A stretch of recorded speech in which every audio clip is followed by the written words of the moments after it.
Degree అందరూ ఇస్తారు. Career కి క్లారిటీ ఇచ్చేది మాత్రం కాన్ఫిడో. బెస్ట్ యూనివర్సిటీ సీట్ తో పాటు సెటిల్ అయ్యే స్కిల్ కూడా గ్యారంటీ.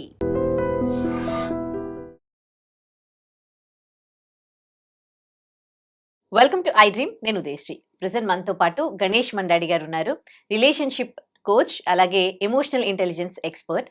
మాట్లాడదాం. Hello sir, welcome to studio. నమస్తే. నమస్తే సార్. సో ఇప్పుడు మొత్తం పేరెంటింగ్ అంతా కూడా అంటే ఫ్రెండ్లీ పేరెంటింగ్ అయిపోయింది. ఇంతకు ముందు పేరెంట్స్ అంటే కొంచెం భయము, భక్తి అలా ఉండేవి. కొంచెం వాళ్ళ దగ్గర ఏమైనా షేర్ చేసుకునే వాళ్ళు కాదు. బట్ ఇప్పుడు ఫ్రెండ్స్ లాగా ఉంటున్నప్పటికీ పిల్లలు పేరెంట్స్ తో అన్ని విషయాలు షేర్ చేసుకుంటారా, లైక్ ఫ్రెండ్స్ తో షేర్ చేసుకున్నట్టు? చెప్పాలంటే పిల్లలు అన్ని షేర్ చేసుకోవట్లేదండి. మెజారిటీ ఆఫ్ దెమ్ మేబీ ఇప్పుడు చూస్తున్నాం కదా సొసైటీలో ఫ్రెండ్లీ పేరెంటింగ్ అని అంటున్నాము. అది జస్ట్ మాట వరుసకి థియరటికల్గానే ఉంది తప్ప ఆన్ గ్రౌండ్ ప్రాక్టికల్గా అయితే లేదు. ఇప్పుడు ఒకప్పుడు డిసిప్లిన్, భయంతో కూడిన డిసిప్లిన్, క్రమశిక్షణతో కూడిన పేరెంటింగ్ ఉండేది. అది ఇప్పుడు కష్టం. ఇప్పుడున్న అంటే లైఫ్ స్టైల్స్కి ఇప్పుడున్న ఒకప్పుడు ఏంటంటే ఇమోషనల్ సపోర్ట్ బాగా దొరికేది. ఎక్స్టెండెడ్ ఫ్యామిలీస్, జాయింట్ ఫ్యామిలీస్ అలా నచ్చేది. అప్పట్లో ఉన్న లైఫ్ స్టైల్స్కి అప్పుడు నచ్చేది.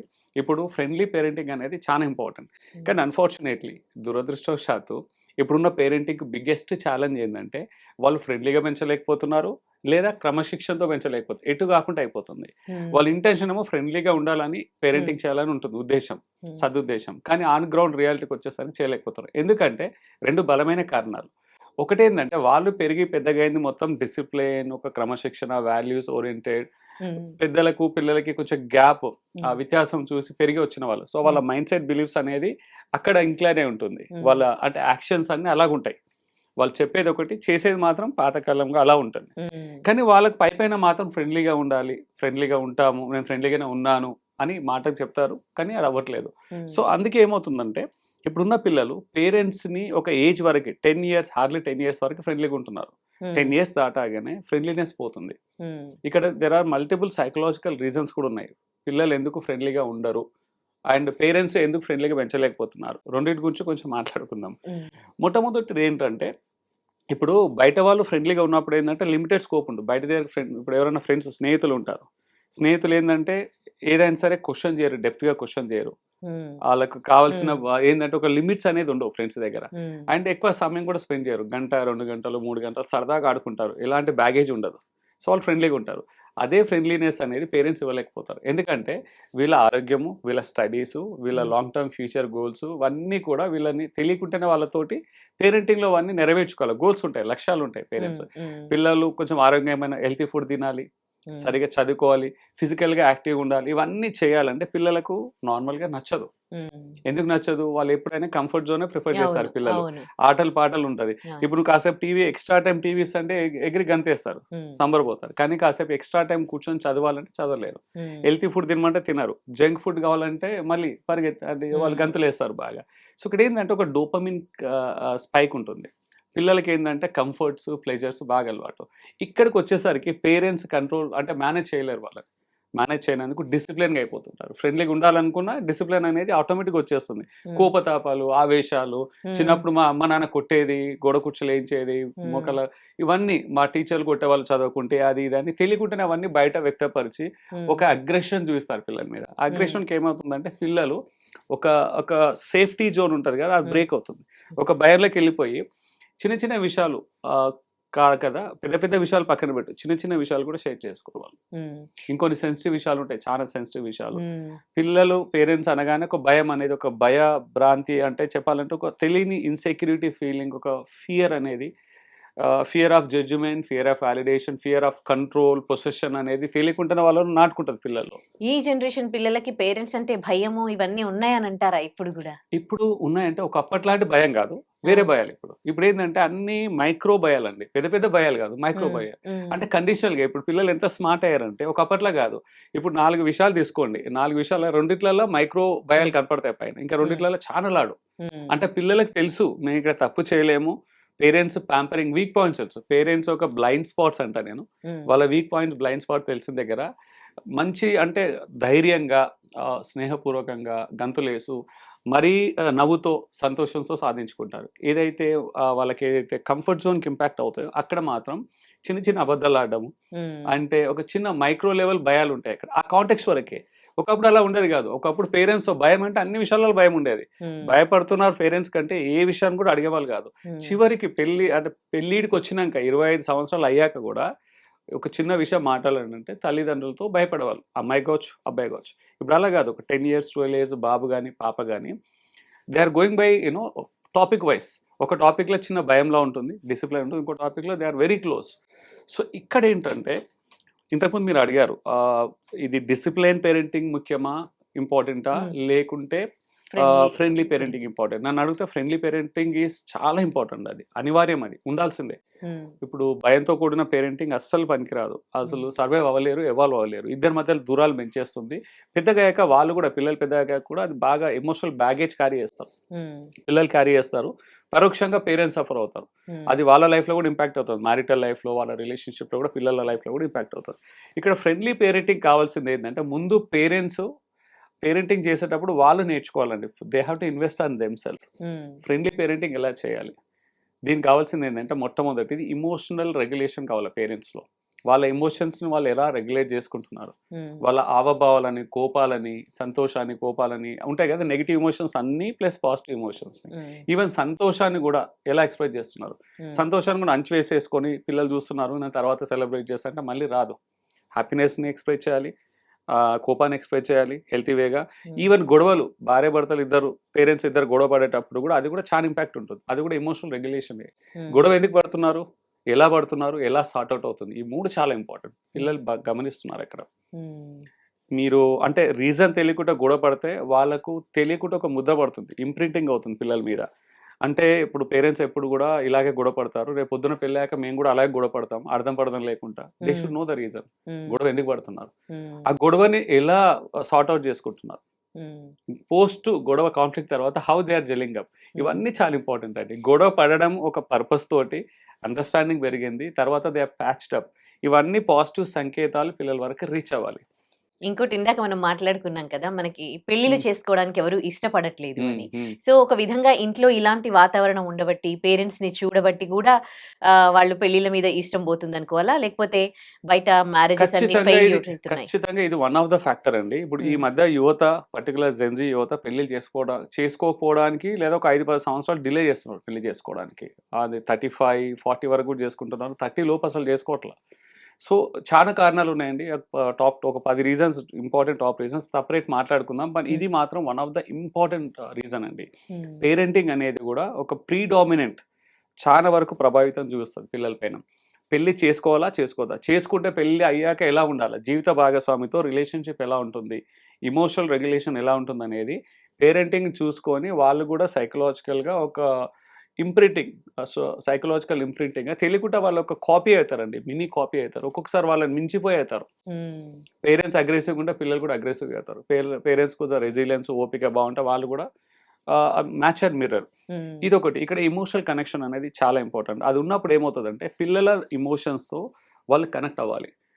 వాళ్ళు ఫ్రెండ్లీగా ఉండాలంటే పిల్లల ఎమోషన్స్తో కనెక్ట్ అవ్వాలి. వాళ్ళు పిల్లలు చేసేది తప్పైనా వాళ్ళు తప్పు అని డైరెక్ట్లీ వేలైతే చూపించకుండా, అగ్రెసివ్గా వెళ్ళకుండా, వాళ్ళను థ్రెటనింగ్ లాగా ఇంటిమిడేషన్ అని చేయకుండా ఫ్రెండ్లీగా వెళ్ళాలి. వాళ్ళు చేసే తప్పని రియలైజేషన్తో ఎమోషనల్గా కనెక్ట్ అవ్వాలని. డైరెక్ట్ కరెక్షన్కి వెళ్ళిపోతారు. నువ్వు తప్పు చేస్తున్నావు, చేయకూడదు అంటారు. ఇక్కడ ఏంటంటే ఫస్ట్ అయ్యో నువ్వు ఇది చేస్తున్నావు కదా, బాగుంది, ఇది చాలా ఎక్సైటింగ్ ఉంది, కానీ ఇలా కదా, అలా చేస్తే బాగుంటుంది కదా, ఇలా మనకు నష్టం, అలా రీఫ్రేమింగ్ అంటాం, సైకాలజీలో రీఫ్రేమింగ్ అంటాం. మనం డైరెక్ట్లీ సొల్యూషన్తో లేదా డైరెక్ట్లీ బ్లేమ్ చేయడం, నిందించడంతో పిల్లలతో స్టార్ట్ చేస్తే వాళ్ళు ఏంటంటే ఇమోషనల్గా డిస్కనెక్ట్ అవుతారు. డోర్స్ అనేది షట్ అయిపోతాయి వాళ్ళకి, ఫ్రెండ్గా యాక్సెప్ట్ చేయలేరు. వీళ్ళకి ఏంటంటే ఓవర్ ఏ పీరియడ్, అది ఒకే రోజు వచ్చేది కాదు. ఇది ఒక రోజు లైట్ స్విచ్ ఆన్ ఆఫ్ వేసినట్టు ఫ్రెండ్లీగా అయిపోవడము మళ్ళీ విడిపోవడం అనేది కాదు. It takes time. పాంపరింగ్ వేలో చెప్పాలన్నమాట, పాంపరింగ్ వేలో చెప్పాలి. అండ్ దాంట్లో ఇమోషన్స్ ఉండాలండి, డెఫినెట్లీ ఎంపతి ఉండాలి. ఇప్పుడు పిల్లలు ఏడుస్తున్నారు, ఏదైనా బాధపడితే ఇంటికి వచ్చారు, మార్క్స్ తక్కువ, ఎగ్జాంపుల్ చిన్న, ఒక 6th grade బాబునో పాపనో తీసుకుందాం, స్కోరింగ్ తక్కువ వచ్చింది, ఇంటికి వచ్చారు. ఇంటికి రాగలే పిల్లలు, పేరెంట్స్ ఏం రియాక్ట్ చేస్తారు, ఎందుకలా, నువ్వు చదువుకోలేవు, నేను చెప్పాను కదా, నువ్వు ఎగ్జామ్స్ ముందు సరిగ్గా చదువుకుంటే, టీవీ స్క్రీన్ టైం తక్కువ ఉంటే బాగుండేది, ఎక్కువసేపు ఆడుకున్నావు, అందుకే తక్కువ వచ్చాయి, నాకు తెలుసు తక్కువ వస్తాయి. ఇక్కడ ఏంటంటే అన్ని బ్లేమ్, రూట్ కాసెస్, నిందించడం. నెక్స్ట్ టైం నువ్వు బాగా చదువుకోవాలి, డిసిప్లిన్గా ఉండాలి. ఏది సొల్యూషన్. ఇవన్నీ ఏవి కూడా కనెక్ట్ అవ్వరు పిల్లలు. ఇంకా కూడా డిస్టెన్స్ పెరిగిపోతుంది. ఇంకా వాళ్ళ మీద కోపము, ఇంకా వాళ్ళ మీద గిల్ట్. పిల్లలు అయ్యో నాకు స్కోర్ తక్కువ వచ్చేది గిల్ట్లో ఉంటారు. పేరెంట్స్ మీద తెలియకుండానే ఇమోషనల్గా భావోద్వేగంగా వాళ్ళు దూరం, అంటే వాళ్ళ మధ్యలో దూరం పెరుగుతుంది. ఇక్కడ ఏంటంటే వాళ్ళ బాధను పంచుకోవాలి, వీళ్ళు ఎంపతి చూపించాలి ఆ టైంలో పేరెంట్స్. అయ్యో తక్కువ వచ్చా కదా నీకు ఐఎమ్ ఫీలింగ్ అని ముందు వాళ్ళతో సపోర్ట్ చేయాలి. ఒక స్పర్శ భుజం తట్టి వాళ్ళ పెయిన్ని వీళ్ళు వాళ్ళ షూస్లోకి వెళ్ళి వాళ్ళ బాధను వీళ్ళు కూడా పంచుకోవాలి కాసేపు. పంచుకొని ఐ థింక్ నెక్స్ట్ టైం మనం బెటర్ చేయొచ్చు, నువ్వు బెటర్ చేయొచ్చు, యు ఆర్ టాలెంటెడ్, ఇక్కడ తప్పులు చేసావు, యూ కెన్ డూ దట్, కొంచెం ఎక్కువ టైం స్పెండ్ చేస్తే బాగుంటుంది, ఇక్కడ ఇంప్రూవ్ అవ్వాలి, ఇక్కడ ఇంప్రూవ్ అవ్వాలి. దెర్ ఆర్ మల్టిపుల్ వేస్ అండి. రీఫ్రేమింగ్ అనేది చాలా ఇంపార్టెంట్. బట్ డైరెక్ట్లీ సొల్యూషన్ కానీ, నిందించడం కానీ, క్వశ్చన్ చేయడం కానీ చేస్తే దూరం అవుతాయి. ఇది జస్ట్ కేవలము మార్క్స్కే కాదండి, వాళ్ళు చేసే ప్రతి పనిలో అలాగే. హెల్త్ విషయంలో, హెల్తీ ఫుడ్ తినడం విషయంలో కానీ అప్పుడప్పుడు కొంచెం ఫ్లెక్సిబిలిటీ కూడా ఇవ్వాలి. ప్రతిరోజు కండిషనల్గా మనము ఆశ్రమంలో పెట్టినట్టు కండిషన్స్ పెట్టలేము, క్యాలరీస్ వెయిట్ చేసి ఎగ్జాక్ట్లీ. ఎందుకంటే ఇప్పుడు పేరెంట్స్ కూడా ఏమి 100% కరెక్ట్ కాదండి. వాళ్ళకు కూడా ఉంటాయి, వాళ్ళకు కూడా ఏంటంటే క్రేవింగ్స్ ఉంటాయి, ఫుడ్ క్రేవింగ్స్ ఉంటాయి. అప్పుడప్పుడు వాళ్ళు కూడా బైపాస్ అవుతారు. పిల్లలు మీ స్క్రీన్ టైం ఉండొద్దు, మీరు చూడొద్దు అని గట్టిగా ఆంక్షలు పెట్టి వీళ్ళు ఓటీటీలో మూవీ చూస్తుంటారు, నవ్వుతూ కూర్చుంటారు ఇక్కడ గంటలు గంటలు. పిల్లలు నువ్వు చూడొద్దు, నువ్వు చదువుకో అంటారు. అది అవ్వదు. పిల్లలకి ఎగ్జామినేషన్ టైంలో, పిల్లలు చదివే టైంలో వీళ్ళు కూడా కొంచెం స్క్రీన్ టైం తగ్గించాలి. ఎందుకంటే ఒకరు ఉపవాసం ఉండి ఫాస్టింగ్ ఉన్నప్పుడు పక్కన సువాసనతో వంటలు చేసుకొని తింటుంటే జస్ట్ ఇమాజిన్ ద సిచ్యువేషన్. ఇదే అవుతుంది. పిల్లల విషయం ఏంటంటే పిల్లలు చాలా ఎమోషనల్గా they are like immediately vulnerable. ఎంబడే వాళ్ళు ఏంటంటే వాళ్ళు ఎమోషన్ రెగ్యులేషన్ అని అంత ఈజీగా ఉండదు పిల్లలకి. ఎంబడే షిఫ్ట్ అయిపోతారు. ఒకవేళ గొడవ పడే ఇమీడియట్లీ మళ్ళీ నార్మల్ అవుతారు పిల్లలు. సో వాళ్ళు ఏంటంటే ఆ ట్యూనింగ్, ఆ టోనింగ్ అనేది టైం పడుతుంది వాళ్ళకి. సో పిల్లలకు కావాల్సిన టైంలో పేరెంట్స్ కూడా అదే పనులు చేయాలి. చెప్పడం కాదు, action speaks louder than words అని, అంటే రోల్ మోడలింగ్ అవ్వాలా. పిల్లలు ఏది చేయాలో పేరెంట్స్ అదే చేయాలి ఫస్ట్. ఇప్పుడు పిల్లలు పొద్దున్న త్వరగా లేవాలి, మార్నింగ్ 5 o'clock లేవాలంటే పేరెంట్స్ 6 లేవడమో 7 o'clock లేవడం, నాకు ఈవినింగ్ కాల్ ఉంది, కాన్ఫరెన్స్ కాల్ ఉంది, లేట్ నైట్ వర్కింగ్స్, ఏమైనా రీజన్స్ ఉంటాయి, అవన్నీ పిల్లలకు ఏం కనెక్ట్ అవ్వవు. వీళ్ళు చేయండి వాళ్ళని చేయమంటే మాత్రం వాళ్ళు చేయలేరు. So parents has to learn parenting before the parent. వాళ్ళు నేర్చుకోవాలి పిల్లలు ఎలా ఉండాలనేది ముందు వీళ్ళకి తెలిసి ఉండాలి. అప్పుడు వాళ్ళు చెప్పేది పిల్లలు ఒక అథారిటీ, క్రెడిబిలిటీని వాళ్ళు యాక్సెప్ట్ చేస్తారు. తర్వాత 50% వరకు పేరెంట్స్ చెప్పకుండా పిల్లలు వాళ్ళని అప్లై చేస్తారు. అంటే వాళ్ళ ఇంపాక్ట్ ఉంటుంది. రోజు పేరెంట్స్ ఏదైతే చేస్తారో అదే ఇంపాక్ట్ పిల్లల మీద కూడా ఉంటుంది. సో ఇక్కడ ఇప్పుడు ఏంటంటే మోడర్న్ వరల్డ్లో పేరెంట్స్కి ఇద్దరి మధ్యలో వాళ్ళు పేరెంట్స్ ఇద్దరు అమ్మ నాన్న వాళ్ళకు ఒకరికొకరు సమయం ఇచ్చుకోవడానికి ఛాలెంజ్ అయింది, వాళ్ళ సెల్ఫ్ కేర్కి ఛాలెంజ్ అయింది, పేరెంటింగ్కి ఛాలెంజ్ అయింది. This a lot of distraction, బిజీగా అయిపోయారు అందరూ. ఇక్కడ ఏంటంటే క్వాలిటీ టైం అనేది చాలా ఇంపార్టెంట్. టైం లేదు అని చాలా మంది పేరెంట్స్ కంప్లైంట్ చేస్తుంటారు. మాకు టైం ఏడుంది మీరు చెప్పినా చేయడానికి అంటారు. నేను ఒక క్వశ్చన్ అడుగుతాను పేరెంట్స్ని. అండ్ నేను యావరేజ్గా స్టడీస్ చెప్తున్నాయి, మన హైదరాబాద్లో, తెలుగులో కాదు ప్రపంచం మొత్తం మన దగ్గర కూడా minimum 3 to 4 hours screen time ఉందండి పేరెంట్స్కి. 3 నుంచి 4 గంటలు స్క్రీన్ టైం ఉంది పేరెంట్స్కి. ఆ స్క్రీన్ టైంలో ఏదో మన అడ్వాన్స్ కోర్సెస్ నేర్చుకోవట్లేదు, ఏదో కొంచెం యూనో, అంటే నేను చెప్పేది సోషల్ మీడియా యాప్స్, యూట్యూబ్ కావచ్చు, ఇన్స్టా కావచ్చు, ఫేస్బుక్ కావచ్చు, ఇంకేదైనా వాట్సాప్ స్టేటస్లో 3 to 4 hours of average screen time of parent మన దగ్గర ఉన్న వాళ్ళకి ఒక 20 నిమిషాలు క్వాలిటీ టైం వాళ్ళ లైఫ్ పార్ట్నర్తో స్పెండ్ చేయడానికి లేదు. 15-20 minutes కూర్చొని క్వాలిటీ టైం స్పెండ్ చేయడానికి లేదు. ఒక హాఫ్ అన్ అవర్ పిల్లలతో క్వాలిటీగా ఎమోషనల్గా స్పెండ్ చేయడానికి టైం లేదు. బట్ 3 hours తెలియకుండానే చాప కింద నీరులాగా వెళ్ళిపోతా ఉంది. మనసు ఉంటే మార్గం ఉంటుంది. పేరెంట్స్ సంకల్పం, ఒక మనసు క్రియేట్ చేసుకుంటే, విల్ క్రియేట్ చేసుకుంటే అందరికీ 24 hours ఉంటుందండి. ఎవరికైనా మోర్ దెన్ 24 hours ఉంటే వాళ్ళకి వెళ్ళి మనం నేర్చుకోవచ్చు హౌ టు గెట్ ఇట్ అని. ఇప్పుడు ఎంత పవర్ఫుల్ పర్సన్ అయినా, ఎలాన్ మాస్క్ అయినా, డొనాల్డ్ ట్రంప్ అయినా, నరేంద్ర మోడీ అయినా, ముఖేష్ అంబానీ అయినా, అందరికి 24 గంటలే ఉంది, ఒక్క సెకండ్ ఎక్కువ లేదు. నేషన్స్ అదేంటంటే ప్రకృతి ఒక గ్రేటెస్ట్ ఈక్వలైజర్, అందరి సమానంగా చూస్తుంది. ఆ సమయాన్ని మనం ఎలా వాడుకుంటాం అనేది ఇంపార్టెంట్. సమయం లేక కాదు, సమయాన్ని వాడుకోవడం, ప్రాపర్గా మేనేజ్ చేయలేకపోవడం అనేది పెద్ద ఛాలెంజ్ అది. ఇప్పుడు ఇక్కడ ఇంకోటి ఏంటంటే యాజ్ ఎ కోచ్గా నేను చాలా మందిని చూస్తున్నాను. కొంతమంది వస్తారు, నేను టైం కూడా ఇస్తున్నాను సార్, చాలా టైం ఇస్తాను, రోజు 1 hour ఇస్తాను మా పిల్లలకు, బట్ క్వాలిటీ అటెంటివ్ ఇవ్వట్లేదు, డిస్ట్రాక్టెడ్ టైం. ఆఫీస్లో అలసిపోయి రావడము, ఇక్కడక్కడ అలసిపోవడం. ఇక్కడ కావాల్సింది టైం మేనేజ్మెంట్ కాదండి. నేను ఇప్పుడు ఈ మధ్యలో అందరికి చెప్పేది అంటే ఎనర్జీ మేనేజ్మెంట్. మనం ఇచ్చే టైంలో ఎనర్జీ ఉందా లేదా? ఆఫీస్లో అలసిపోయి బాగా టైర్డ్ అయిపోయి జీవక్షేమంలాగా వచ్చేసి నేను టైం నా పక్కన కూర్చున్నా, దట్స్ వేస్ట్. కొంచెం టైం అయినా ఎనర్జీని కూడా పంచాలి. మన ఎనర్జీని కూడా డివైడ్ చేయాలి. వర్క్కి డివైడ్ చేయాలి, పేరెంటింగ్కి డివైడ్ చేయాలి, సెల్ఫ్ కేర్కి, లైఫ్ పార్ట్నర్స్కి, అండ్ సోషల్ ఆబ్లిగేషన్స్ ఏది ఉంటే పేరెంటల్ కావచ్చు, అన్నిటికీ టైంని ఎలా అలొకేట్ చేస్తున్నాం, మనకున్న ఎనర్జీ లెవెల్స్ కూడా అలాగే అలొకేట్ చేసినప్పుడే ఎఫెక్టివ్ ఉంటుంది, క్వాలిటీ టైం ఇచ్చినట్టు ఉంటుంది. అంటే ఎలా స్పెండ్ చేయాలి ఆ 2 to 3 అవర్స్ పిల్లలతో? ఒకవేళ ఒక హాఫ్ అన్ అవర్ అయినా 1 అవర్ అయినా ఎవ్రీడే? ఇక్కడ అందరికీ స్టాండర్డ్ లేదండి, ఎందుకంటే ఒక్కొక్కరు లైఫ్ స్టైల్, ఒక్కొక్కరు అవైలబిలిటీ ప్రాబ్లం ఉంటుంది. ఇప్పుడు కొంతమంది జాబ్ చేసే వాళ్ళు ఉంటారు, వాళ్ళకి ఏంటంటే ప్రెడిక్టబుల్ ఉంటుంది టైం, ఒక హాఫ్ అన్ అవర్ ఇటు ప్రెడిక్టబుల్ ఉంటుంది. బిజినెస్ చేసే వాళ్ళు ఉంటారు, ఆంటర్ప్రీనర్స్, వాళ్ళ టైం తెలియదు, వాళ్ళ టైంకి తినడం కాదు. మొత్తానికి ఏదో ఒక సమయంలో వాళ్ళకి ఏది వర్కబుల్ కాదో కనీసం ఒక హాఫ్ అన్ అవర్ 30 minutes అన్న పిల్లలతో స్పెండ్ చేయాలి. ఎలాంటి డిస్ట్రాక్షన్స్ లేకుండా. ఇప్పుడు ఒకవేళ టైం చాలా ఛాలెంజింగ్ ఉంది, కూర్చొని డైనింగ్ టేబుల్ మీద కూర్చొని మాట్లాడండి. అంటే భోజనం చేస్తూ ఇంపార్టెంట్ విషయాలు మాట్లాడుకోవచ్చు, లేదా కలిసి ఏదైనా చూడొచ్చు, ఏదైనా ప్రోగ్రామ్ చూడొచ్చు, క్వాలిటీగా మాట్లాడవచ్చు. బట్ క్వాలిటీ టైం, ఎలాంటి డిస్ట్రాక్షన్ లేకుండా అటెన్షన్ అంతా పిల్లల మీద ఆ టైంలో ఫోకస్గా అందరు ఇన్వాల్వ్మెంట్ ఉండాలి.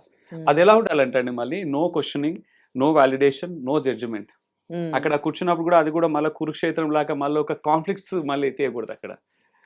అంటే కంపేర్ చేయకూడదు, ఏదన్నా మనం మాట్లాడేటప్పుడు పిల్లల్ని వేరే వాళ్ళతో కంపేర్ చేయడం, ఓకే, లేదా జడ్జి చేయడం, ఇలా కాదు అలా చేయాలని అలా ఉండకూడదు. అన్కండిషనల్గా అన్వాలిడ్, ఎలాంటి వాలిడేషన్ లేకుండా, బయాస్ లేకుండా క్వాలిటీగా స్పెండ్ చేయాలి. ఏ విషయాలైతే షేర్ చేసుకోవద్దో, అంటే చిన్న చిన్న పిల్లలు ఒకవైపు భయపడుతూనే పని అంటే పిచ్చి విషయాలేమో షేర్ చేసుకుంటారు, అండ్ చాలా ఇంపార్టెంట్ విషయాలేమో పేరెంట్స్ తో షేర్ చేసుకోరు. పెద్ద పెద్ద ప్రాబ్లమ్స్ కూడా కొన్ని తెచ్చుకుంటూ ఉంటారు. అండ్ చాలా పిల్లలు కొన్ని నేరాలు చేస్తూ ఉన్నారు, అండ్ ఎఫెక్ట్ అవుతూ ఉన్నారు వేరే వాళ్ళు చేసిన దానికి. కానీ అలాంటి విషయాలు పేరెంట్స్ తో షేర్ చేసుకోరు. అసలు పేరెంట్స్ కన్నా వినేవాళ్ళు ఎవరు ఉంటారు అసలు ప్రపంచంలో? వాళ్ళకి వాల్యూ అనేది తెలియకపోవడానికి రీజన్ ఏంటి? వాళ్ళని ప్రేమించే వాళ్ళు అందరికన్నా ప్రపంచంలో పేరెంట్సే ఉంటారు. But kids are not getting. చాలా important and very sensitive question అండి ఉదయ్ గారు. ఇక్కడ ఏంటంటే పేరెంట్స్ అందరికంటే ఎక్కువ ప్రేమను పంచేటోళ్ళే కాదు, అందరికంటే బిగ్గెస్ట్ వెల్ విషర్స్, శ్రేయోభిలాషులు పిల్లలు మంచోళ్ళైనా, పిల్లలు మంచి పని చేసినా చెడ్డ పని చేసినా బ్యాక్ చేసేది, అంటే అన్కండిషనల్గా యాక్సెప్ట్ చేసేది, ప్రేమించేది పేరెంట్సే. ఇక్కడ ఏమవుతుందంటే పిల్లలు పేరెంట్స్ అన్ని పంచుకోవట్లేదు. ఇంపార్టెంట్ ఎక్కడైతే వాళ్ళకు వాలిడేషన్ దొరకదో, ఎక్కడైతే వాళ్ళకి సపోర్ట్ దొరకదో అవి మాత్రమే పంచుకోరు. మీరు అండర్లైన్ చేస్తున్నాను మళ్ళీ, పేరెంట్స్ ఏ విషయాన్ని అయితే ఏకీభవించరో, అలైన్ అవ్వరో, వ్యాలిడేట్ చేయరో, సపోర్ట్ దొరకదు, అలాంటి విషయాలు మాత్రమే వాళ్ళు పంచుకోరు. సో ఇక్కడ దీని అర్థం ఏంటంటే ఇద్దరి మధ్యలో ఎమోషనల్ బాండ్ కనెక్షన్ అనేది లేదు, ఇద్దరి మధ్యలో ఫ్రెండ్లీ బాండ్ అనేది లేదు. బాటమ్ లైన్ అక్కడికి వెళ్తుంది. అక్కడ ఏంటంటే ఫ్రెండ్లీ బాండ్ అనేది ఉండాలి. ఇమోషనల్ కనెక్ట్ ఉన్నప్పుడు బయట వాళ్ళని అడిగే ముందు పేరెంట్స్నే అడుగుతారు. ఎందుకంటే బయట వాళ్ళు ఇప్పుడు ఏం చేస్తారు, పేరెంట్స్ దగ్గర యాక్సెస్ లేదు, ఇమోషనల్ సేఫ్టీ లేదు, వాళ్ళు భయపడుతున్నారు, బయట వాళ్ళని అడుగుతారు, వాళ్ళ ఫ్రెండ్స్ని అడుగుతారు. తెలియని వాళ్ళు సగం తెలుసు, వాళ్ళకి ఏం తెలియదు, రాంగ్ అడ్వైస్, రాంగ్ ఆన్సర్ పడిపోయి మిస్గైడ్ అయిపోతారు. వాళ్ళ ప్రాబ్లం ఇంకా పెద్దగా అయిపోతుంది, చిన్న ప్రాబ్లం కాస్త పెద్దగా అయిపోతుంది. ఇక్కడ ప్రతి విషయం పిల్లలు పేరెంట్స్ అన్నీ పంచుకోవాలండి, నన్ను అడిగితే అన్నీ పంచుకోవాలి. అంటిల్ అన్లెస్ వాళ్ళు పెళ్ళి అయ్యాక, వాళ్ళ లైఫ్ పార్ట్నర్ వచ్చినాక ఒక ప్రైవసీ జోన్ క్రియేట్ అవుతుంది. అప్పటి వరకు పేరెంట్స్ అన్ని పంచుకోవాలి. అదే అడ్వైజ్ చేస్తాను నా దగ్గరకు వచ్చిన కపుల్స్ కానీ పిల్లలకు కూడా. అప్పుడే వాళ్ళిద్దరి మధ్యలో ట్రస్ట్ అనేది, కాన్ఫిడెన్స్, సెన్సిటివ్ విషయాలు కూడా పంచుకోగలిగితేనే వాళ్ళ బాండ్ అనేది, ఇమోషనల్ బాండ్ అనేది ఇంటాక్ట్, కరెక్ట్ గా ఉన్నట్టు అర్థం.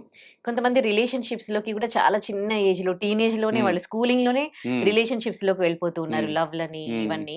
కానీ దాంట్లో ఏమన్నా ఇంపాక్ట్ అయ్యి ఒకవేళ బ్లాక్ మెయిల్ లాంటివి ఎవరైనా చేసినా కానీ అది పేరెంట్స్ తో షేర్ చేసుకోవట్లేదు. సో ఇక్కడ పిల్లలు నేర్చుకోవాల్సింది ఏంటి? పేరెంట్స్ గురించి తెలుసుకోవాల్సింది ఏంటి పిల్లలు? ఇక్కడ రెండు ప్రాబ్లమ్స్ ఉన్నాయండి. ఇక్కడ ఒకటి ఏంటంటే చిన్న వయసులో 18 సంవత్సరాలకే, 17-18 సంవత్సరాలకే రిలేషన్షిప్ లో ఎంటర్ అవుతున్నారు. ఇది ఒకటి one of the biggest red flag. ఇక్కడ ఏంటంటే అది పేరెంట్స్ షేర్ చేసుకోవాలా, ఇంపాక్ట్ తర్వాత మాట్లాడదాం. ఎందుకు వెళ్తున్నారు 17-18 ఇయర్స్కే రిలేషన్షిప్లో వెళ్ళడం అనేది రూట్ కాజ్, అది మెయిన్ మూలం ప్రాబ్లం. ఆ ప్రాబ్లం ఫిక్స్ అయినప్పుడు రెండో సమస్య అసలు ఏర్పడదు. ఒకవేళ అది అయినా కానీ ఎలా డీల్ చేద్దామని మాట్లాడదాం. ఫస్ట్ ఏంటంటే 17-18 ఇయర్స్కే రిలేషన్షిప్లో ఎంటర్ అవుతున్నారంటే వాళ్ళకి ఇంట్లో దొరికిన ఇమోషనల్ వాలిడేషన్ బయట దొరుకుతుంది. కొంతవరకు ఓకే, హార్మోనల్ ఇంపాక్ట్ ఉంటుంది, ఇన్ఫాక్చుయేషన్ అనొచ్చు, టీనేజ్ అది కొంతవరకే అండి. మిగతాది ఏంటంటే ఇంట్లో ఎమోషనల్ వాలిడేషన్ దొరకదు. ఇప్పుడు ఎగ్జాంపుల్, ఇంట్లో ప్రతిసారి పేరెంట్స్ పిల్లలను క్వశ్చన్ చేయడం కావచ్చు, పిల్లలను అంటే వాళ్ళ ఎమోషన్స్ రెస్పెక్ట్ చేయకపోవడం, గౌరవించకపోవడం కానీ, ఏదన్నా బాధ చెప్పుకున్నప్పుడు కొట్టేయడం కానీ, వాళ్ళని అప్రిషియేట్ చేయలేకపోవడం కానీ, వాళ్ళ ఎమోషన్స్కి గుర్తింపు లేనప్పుడు, వాళ్ళకి వాలిడేషన్ దొరకనప్పుడు బయట వెతుకుతారు వాలిడేషన్. ఆ బయట ఎవరి దగ్గర వెతుకుతారు? ఆపోజిట్ జెండర్ దగ్గర ఈజీగా అట్రాక్ట్ అవుతారు, ఫ్రెండ్స్ దగ్గర కావచ్చు, తర్వాత ఆపోజిట్ జెండర్ కూడా కావచ్చు, రిలేషన్షిప్స్ ఏర్పడతాయి. అక్కడ ఏమవుతుందంటే అక్కడ బయట దొరికే వాలిడేషన్ జెన్యూనా తెలియదు మనకు, మోస్ట్లీ జెన్యూన్ ఉండదు. ఎందుకంటే వాళ్ళకు కూడా తెలిసి తెలియని వయసు. వాళ్ళు కూడా ఏంటంటే they know how to trap. ఒకరినొకరిని అంటే ఇప్పుడు ఎగ్జాంపుల్ అమ్మాయి ఒక బాయ్ ఫ్రెండ్ని చేసుకోవాలా, అబ్బాయి గర్ల్ ఫ్రెండ్ని చేసుకోవాలని ఒక టార్గెట్ ఉంటుంది. ఈ ప్రాసెస్లో వాళ్ళు కూడా అన్ని అబద్ధాలు ఆడుతుంటారు. తెలియదు వాళ్ళకు, తెలిసి తెలియకుండా ఏవో చేస్తుంటారు తప్పులు. వాళ్ళని కూడా మనం బ్లేమ్ చేయడానికి రాదు. బట్ అక్కడ ఏంటంటే వాళ్ళు ఇచ్చే వ్యాలిడేషన్స్ అన్ని జెన్యూన్ కావు, ఆథెంటిక్గా కాదు. కానీ వీళ్ళకి ఏంటంటే ఆ వ్యాలిడేషన్ జెన్యూనా కాదా అని కూడా సంబంధం లేదు పిల్లలకి. నాకు వ్యాలిడేషన్ దొరుకుతుంది, నా ఎమోషన్స్ని అంటే నా ఎమోషన్ని గౌరవిస్తున్నారు, రెస్పెక్ట్ చేస్తున్నారు, నా ఫీలింగ్స్ని అర్థం చేసుకుంటున్నారు, నాకు ఎమోషనల్ సపోర్ట్ దొరుకుతుంది అని చెప్పేసి అక్కడ ఆ వ్యక్తి, ఆ రిలేషన్షిప్కి వెళ్ళే వ్యక్తి, ఎదుటి వ్యక్తి మంచోడా చెడోడా, మంచి అలవాట్లు ఉన్నాయా చెడు అలవాట్లు ఉన్నాయా అవన్నీ సెకండరీ అయిపోతాయి. నాకు వ్యాలిడేషన్ దొరుకుతుందని చెప్పేసి కనెక్ట్ అవుతారు. సో ఇక్కడ అగైన్ పిల్లలు త్వరగా బయట రిలేషన్షిప్కి వెళ్ళడానికి one of the reason parents ఆ ఇమోషనల్ బాండ్ లేకపోవడం అండి. That is the bottom line నేను చెప్తాను. రెండోది, ఒకవేళ ఇన్ఫాక్చుయేషన్ తోటో దాంతోటో దీంతో బయటికి వెళ్ళారు, అది కూడా ఇద్దరి మధ్యలో పేరెంట్స్లో మంచి ఫ్రెండ్లీ అట్మాస్ఫియర్ ఉంటే వచ్చి చెప్పుకుంటారు. వీళ్ళకి ఏంటంటే what is good, what is bad రెండు చెప్పాలి పేరెంట్స్, వితౌట్ జడ్జ్మెంట్. మంచి చెడు రెండు చెప్పాలి. కొన్ని మనం దాటేస్తుంటారు పేరెంట్స్, కొన్ని మంచివి దాటేస్తారు, కొన్ని చెడు దాటేస్తుంటారు. పిల్లలు అడిగిన క్వశ్చన్ దాటేద్దండి. డిప్లొమాటిక్ గానో కొంచెం ఏంటంటే బ్యాలెన్సింగ్ చేసి చెప్పాలి. దాటేసినప్పుడు ఏమవుతుంది అంటే పిల్లలకి ఒక క్యూరియాసిటీ పెరుగుతుంది. ఈ క్వశ్చన్కి ఆన్సర్ నేను బయట వెతుకుంటా, మా ఫ్రెండ్ని అడుగుతా, లేకపోతే చాట్ జీపీటీని అడుగుతాను, గూగుల్ చేస్తాను. ఇప్పుడు ఏం చేస్తుంది, చాట్ జీపీటీలో క్వశ్చన్ అడగగానే, గూగుల్ అడగానే మొత్తం సముద్రం అంతా వచ్చి మీద పడుతుంది. అందులో ఏదైతే వీళ్ళకి నెగిటివే ఫస్ట్ అట్రాక్ట్ అవుతారు. ఏదైతే మ్యానిపులేషనో లేకుంటే తెలియకుంటేనే ఒక ఆ టైంలో ఆ వయసులో వెళ్ళిపోతుంది. So they will fall under the wrong hands. మంచి గైడెన్స్ కాకుండా చెడు గైడెన్స్లో పడిపోతుంటారు పిల్లలు. సో ఇక్కడ ఏంటంటే పేరెంట్స్ దాటేయకూడదు, కొంచెం స్టార్టింగ్లోనే ఆ ఛాన్స్ ఇవ్వకూడదు. ఏదన్నా తప్పు అయినా పిల్లల దగ్గర ఏదైనా తెలియకుండా తప్పు అయినా కానీ ఆ తప్పుని వాళ్ళని రియలైజేషన్ అయ్యేటట్టు చేయాలి. అంతే తప్ప వాళ్ళని నిందించి బ్లేమ్ చేసి క్వశ్చన్ చేస్తే మాత్రం పిల్లలు దూరం అవుతారు. వాళ్ళతోటి బంధంకి క్రాక్స్, ఆ డిస్టెన్స్ పెరుగుతాయి తప్ప క్లోజ్నెస్ అనేది పెరగదు. So parenting is a biggest challenge అండి. ఇప్పుడు ఒకప్పుడు పేరెంటింగ్ వేరు, ఇప్పుడు పేరెంటింగ్ వేరు. ఒకప్పుడు 5 మందిని 10 మంది పిల్లలకి అనేసి అలా పెరిగారు వాళ్ళు, ఉమ్మడి కుటుంబంలో పెరిగారు. ఇప్పుడు ఒక్క పిల్లల్ని అంటే ఒక బాబుని, ఒక అమ్మాయిని పెంచడానికి నానా కష్టాలు, నానా ఛాలెంజెస్ ఉన్నాయి. ఎందుకంటే ఎక్స్పెక్టేషన్స్ కూడా అలాగే ఉన్నాయండి పేరెంట్స్ దగ్గర. ఇంకోటి లాస్ట్ ఇంపార్టెంట్ పాయింట్ ఏంటంటే పేరెంట్ ఎక్స్పెక్టేషన్స్ కూడా చాలా హెవీగా అయిపోయాయి. అంటే మా అబ్బాయి, మా అమ్మాయి చాలా అందరికంటే బాగా మార్క్స్ తెచ్చుకోవాలి, యూనిక్గా ఉండాలి, టాలెంట్ అవ్వాలి, ఆర్ట్ అండ్ క్రాఫ్ట్స్లో బాగుండాలి, స్పోర్ట్స్లో బాగుండాలి, ఇది అవ్వాలి, తను అనుకున్న కోరికల గైడెన్స్ మీద తను ఒక బెస్ట్ డాక్టర్ అవ్వాలో, లేకుంటే ఆస్ట్రాలజిస్ట్ అవ్వాలో, లేకుంటే ఒక ఆస్ట్రోనట్ అవ్వాలో కోరికలు ఉంటాయి. వీళ్ళ కోరికలు వాళ్ళ మీద తెలియకుండానే ఇండైరెక్ట్గా ప్రెషర్ బిల్డ్ చేస్తుంటారు. ఇక్కడ కూడా వాళ్ళ ఇద్దరి మధ్యలో డిస్టెన్స్ అనేది కూడా పెరుగుతుంది. ఎక్స్పెక్టేషన్స్ సోషల్ లైఫ్లో కావచ్చు, కెరీర్లో కావచ్చు, ఓవరాల్గా ఈవెన్ రిలేషన్షిప్లో కూడా కావచ్చు, అన్ని విషయాలలో ముందే పేరెంట్స్ వాళ్ళకు ఒక క్లియర్ ఎక్స్పెక్టేషన్స్ ముందు. It's not a choice, it is must. మీకు ఆప్షన్ లేదు, మీరు ఇలా ముందుకు వెళ్ళాలి అన్న ఒక ఇంప్రెషన్ తెలియకుండానే వాళ్ళలో ఒక ఇంప్రెషన్ నాటుకుంటుంది. ఇది తెలిసినాక పిల్లలు కూడా స్లోగా దూరం అవడము, గ్యాప్స్ పెరగడం అనేది అవుతుంది. ఓకే, అంటే మీరు ఏం గమనించారంటే పాత జనరేషన్లో ఒక 20-30 ఇయర్స్ బ్యాక్ పేరెంట్స్ ఏమి పిల్లలతో కూర్చొని నువ్వు ఇది చెయ్యాలి, అది చెయ్యాలి అని, నువ్వు బుద్ధిగా ఉండాలని వాళ్ళు కూడా మంచి మాటలు చెప్పిన సందర్భాలు ఏం లేవు. కానీ అయినా కానీ వాళ్ళు ఒక సిస్టమేటిక్ గా పెరిగారు. ఇప్పుడు ఎన్ని చెబుతూ ఉన్నా గానీ అంటే పక్కదారి పడుతూ ఉన్నారు. సో మీరేం అబ్జర్వ్ చేశారు ఈ జనరేషన్ గ్యాప్స్ లో? ఇక్కడ ఏంటంటే అండి, ఇక్కడ ఇప్పుడున్న పిల్లలకి ఐఎమ్ వెరీ పిటీ, అంటే ఒక జాలి పిల్లలను చూస్తా కూడా ఇప్పుడున్న సిచ్యువేషన్ అంటే పారాడాక్స్ ఆఫ్ చాయిస్ అంటా నేను. పారాడాక్స్ ఆఫ్ చాయిస్, పిల్లలకు ఆప్షన్స్ చాలా అయిపోయినాయండి, కన్ఫ్యూజన్ ఎక్కువైంది పిల్లలకి. ఒకప్పుడు లేకుండా అలాగా పిల్లలకు ఆప్షన్స్ లేదు. పేరెంట్స్ కూడా ఎగ్జాంపుల్ నన్నే తీసుకోండి, ఏది చదువుకోవాలో, ఏం చేయాలి. నేను ఒక school drop out, 8th class school drop out నేను. తర్వాత నేను ఏం చేయాలో నేనే ఫిగర్ అవుట్ చేసి మళ్ళీ కరస్పాండెన్స్ డిగ్రీ రాసి కెరీర్లో మళ్ళీ ఎదిగాను నేను.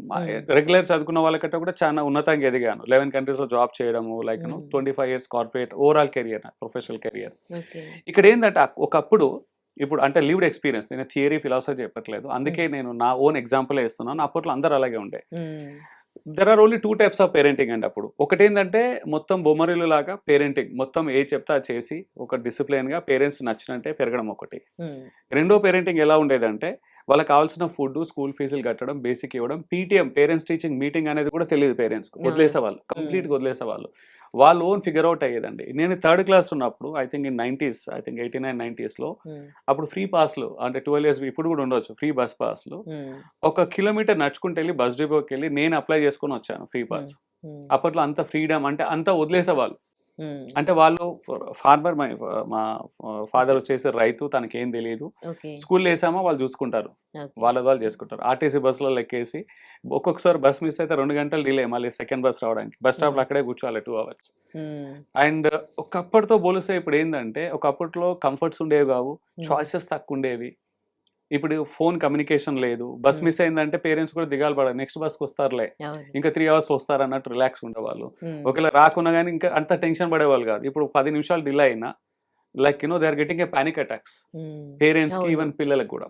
ఇక్కడ ఏమైందంటే కంఫర్ట్స్, సేఫ్టీ ఈ రెండు పెరిగిపోయినాయి బాగా, ఎక్స్పెక్టేషన్స్ పెరిగాయి బాగా, అండ్ ప్రెడిక్టబిలిటీది ఎక్స్పెక్ట్ చేస్తారు, అంటే ప్రిసైజ్గా ఇదే కావాలన్నట్టు ఉంటుంది. కాకపోతే ప్రాబ్లం ఏంటంటే ఇప్పుడు దురదృష్టం ఏంటంటే పారాడాక్స్ ఆఫ్ చాయిస్, అంటే చాయిసెస్ చాలా ఉన్నాయండి ఇప్పుడు. ఇప్పుడు ఏంటంటే నాలెడ్జ్ ఒక సముద్రం లాగా అయిపోయింది, నాలెడ్జ్ ఏం చేయాలో తెలియట్లేదు, ఆప్షన్స్ అలాగ ఉన్నాయి. ఒక డ్రెస్ కొనాలంటే కూడా 100 ఆప్షన్స్ ఉన్నాయి, ఒక పెళ్లి కూతుర్ని పెళ్లి కొడుకుని వెతకాలంటే కూడా ఆప్షన్స్ ఎక్కువ అయిపోయినాయి. ఒకరితో అందం గుణం బాగుంటుంది, ఒక దాంట్లోనేమో లైక్ కెరీర్ బాగుండదు, అంటే ఒకరికొకటి ఉంటే ఒకటి ఉండదు, ఒక్కొక్కటి దాంట్లో ఒక్కొక్కటి ఉంటుంది. ఇక్కడ చాయిస్లు ఎక్కువైనాయి, కొన్ని చాలా క్లోజ్ కంటెస్టింగ్ ఉంటాయి. సో వాళ్ళు ఏంటంటే ఒకవేళ డిసిషన్ తీసుకుంటే ఒక బంధాన్ని, రిలేషన్షిప్లో ఇమోషనల్ సెన్సిటివిటీస్ని కూడా ఒక కమాడిటీ లాగా, ఒక బిజినెస్ ట్రాన్సాక్షన్, అమెజాన్ మార్కెట్ ప్లేస్లో వెళ్ళి మనకు ప్రోడక్ట్ కొన్నప్పుడు రివ్యూ చూడము, ఫీచర్ చూడడం, డెప్త్గా ఎలా అనలైజ్ చేస్తున్నామో లాజికల్గా ఒక మెటీరియల్గా ఒక బిజినెస్ ట్రాన్సాక్షన్ కమాడిటీ లాగా అయిపోయినాయి లైఫ్లో చాయిసెస్. సో ఇక్కడ ఏమవుతుందంటే ఈ పిల్లలకి, ఇప్పుడున్న పిల్లలకి ఈ చాయిస్లలో వాళ్ళు ఇబ్బంది అయిపోతుంది, బాగా ఇబ్బంది అవుతుంది. పేరెంట్స్ అనుకున్నది పిల్లలకు కూడా చాయిసెస్ ఎక్కువైనాయి, డిస్ట్రాక్షన్స్ కూడా ఎక్కువైనాయి. దాంతోపాటు చాయిసెస్ ఎక్కువైనప్పుడు డిస్ట్రాక్షన్స్ ఎక్కువ ఉంటాయి, ఫోకస్ ఉండదు. అండ్ ఇప్పుడు చూడండి, ఇప్పుడు లాస్ట్ 5 yearsలో 4-5 years టెక్నాలజీ ఇంకా అడ్వాన్స్ అయిపోయింది, ఏ కోర్స్ కూడా గ్యారంటీ లేదు. ఒకప్పుడు డాక్టర్, ఇంజనీర్, లాయర్ అని లిమిటెడ్గా ఉండే ఆప్షన్స్, ఇప్పుడు అలా లేదు. ఇప్పుడు ప్రతి దానికి AI is replacing everything.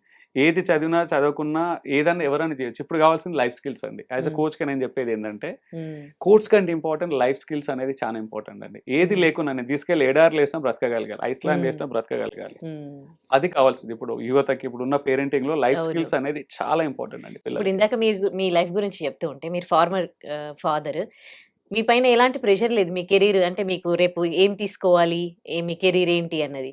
So మీకు నచ్చింది మీరు చేశారు. కానీ ఇప్పుడు పేరెంట్స్ పిల్లల పైన ప్రెషర్ పెడుతున్నట్లుగా అనిపిస్తుంది వాళ్ళ కెరీర్ కి సంబంధించి.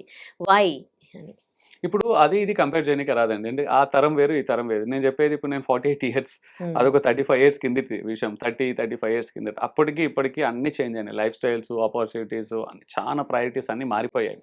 ఇప్పుడు నేను పెరిగినప్పుడు పిల్లలు పెరగాలంటే అవ్వలేదు. ఇప్పుడు అలాగే వదిలేస్తే పిల్లలకు దారి తప్పొచ్చు, అండ్ సెక్యూరిటీ రీజన్స్ రావచ్చు, చాలా ప్రాబ్లమ్స్ ఉన్నాయి ఇప్పుడు.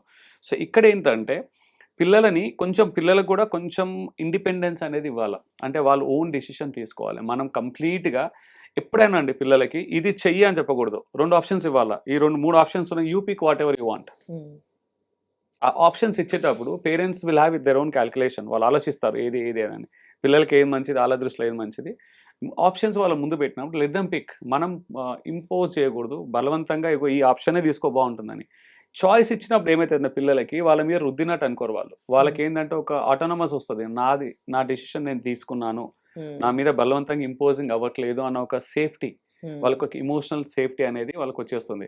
ఏదైతే మనము ఫోర్స్ఫుల్గానో లేక బలవంతంగా ఇది చేయాలని ఒకటే చాయిస్ ఇచ్చి ముందుకు పుష్ చేస్తే అదెంత బెస్ట్ ఆప్షన్ ఉన్నా, అదెంత మేలు చేసినా, ఎంత ఎక్సైటింగ్ ఉన్నా, అబ్బాయికి అమ్మాయికి నచ్చినా కానీ వాళ్ళు అది చూడరు. అక్కడ నా సోవర్నిటీ పోయింది, అంటే నాకు చాయిస్ లేదు, నాకు ఆటోనమస్, నా డిసిషన్ లేదు, ఐఎమ్ జస్ట్, అంటే నన్ను బలవంతంగా నా మీద ఇష్టాన్ని రుద్దుతున్నారని ఒక ఫీలింగ్ వస్తుంది.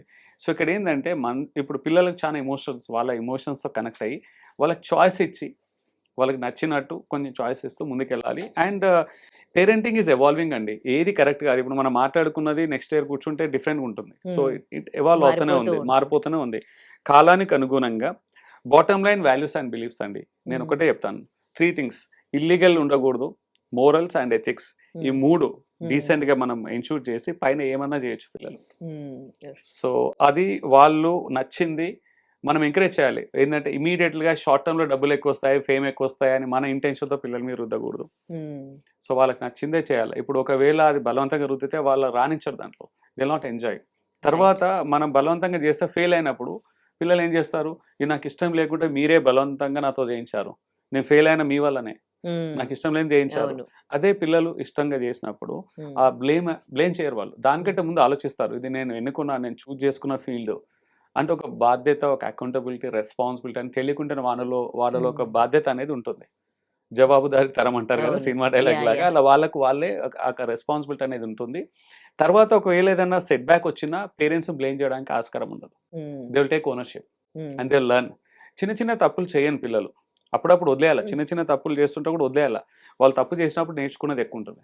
ఓకే, వాళ్ళు తప్పు చేయడాన్ని మనం అక్కడ కాపాడడానికి ఒకటి పారాషూట్ లాగా వెళ్ళి మనము పేరెంట్స్ వెళ్ళి మధ్యలో ఇన్వాల్వ్ అయ్యి దాన్ని ఫిక్స్ చేస్తే, ప్రాబ్లం రాకముందే ఫిక్స్ చేస్తే పిల్లలు నేర్చుకోరండి. పిల్లలు వెనక్కి వెళ్తారు, ముందుకు వెళ్ళరు.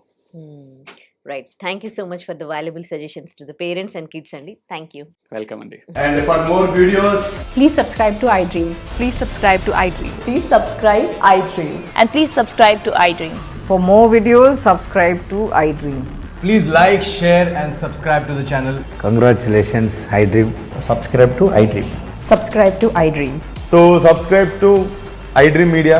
iDream team అందరికి huge congratulations. Please subscribe iDream Media. Please subscribe to iDream. Subscribe iDream. Please subscribe to iDream. iDream అంటే నా కళల ఛానల్ను సబ్స్క్రైబ్ చేసుకున్న నోరు తిరుగుతలేదు, మీరైతే గంట గుర్తు కొట్టండి. For more such videos, please subscribe to iDream. Subscribe to iDream. Please subscribe to iDream. Please subscribe iDream Media. Please do subscribe to iDream. Please subscribe to iDream Media. For best entertainment and information, please subscribe iDream. And don't forget to subscribe to iDream.